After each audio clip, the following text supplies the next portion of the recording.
l'arc-en-ciel. Alors visuellement, ça en jette auprès des invités un maximum. C'est très ludique à réaliser avec les enfants. Et en plus, ça n'est pas aussi compliqué qu'il y paraît. Alors oui, mais aussi bon que bon, c'est ce que vous allez me dire. Mode d'emploi tout de suite avec Johanna Dos Santos. Vous êtes prêts? Miam miam. Vous allez voir, c'est incroyable.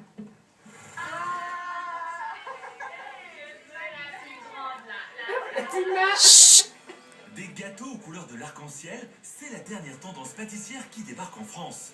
Tout droit venus des États-Unis, ces gâteaux psychédéliques envahissent les pages cuisine des magazines. Ces pâtisseries en technicolor renvoient au placard nos classiques tartatins et autres Paris-Brest. Mais comment expliquer un tel succès? Régine Sirota, sociologue, nous explique.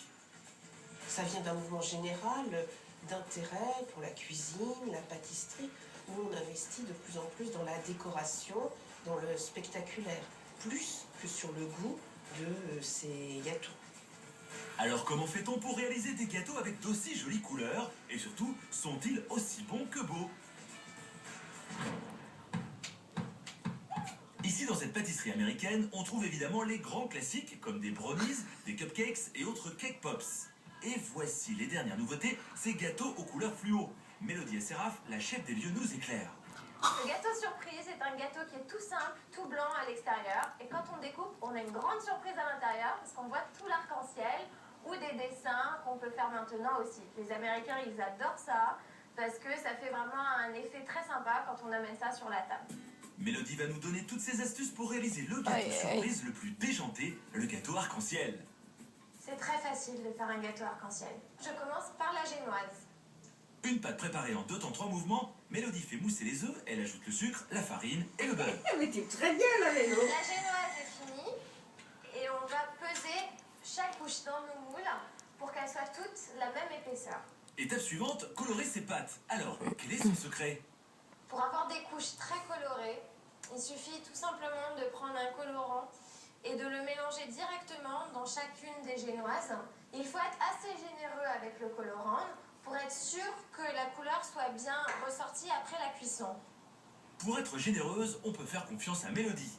On dirait presque que ce sont des pots de peinture qu'elle enfourne. Ces différentes couches vont cuire 20 minutes au four à 180 degrés. Pendant que les génoises sont au four, je prépare une petite crème au beurre américaine avec du sucre et du beurre. Et cette crème va aider à fixer les couches de génoise. La crème au beurre américaine ne contient pas de jaune d'œuf, contrairement à la version française.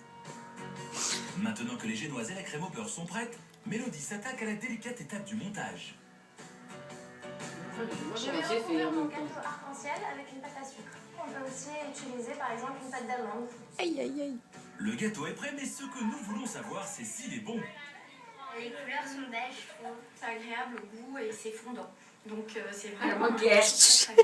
À la vue, c'est magique. On a envie de goûter chaque couleur.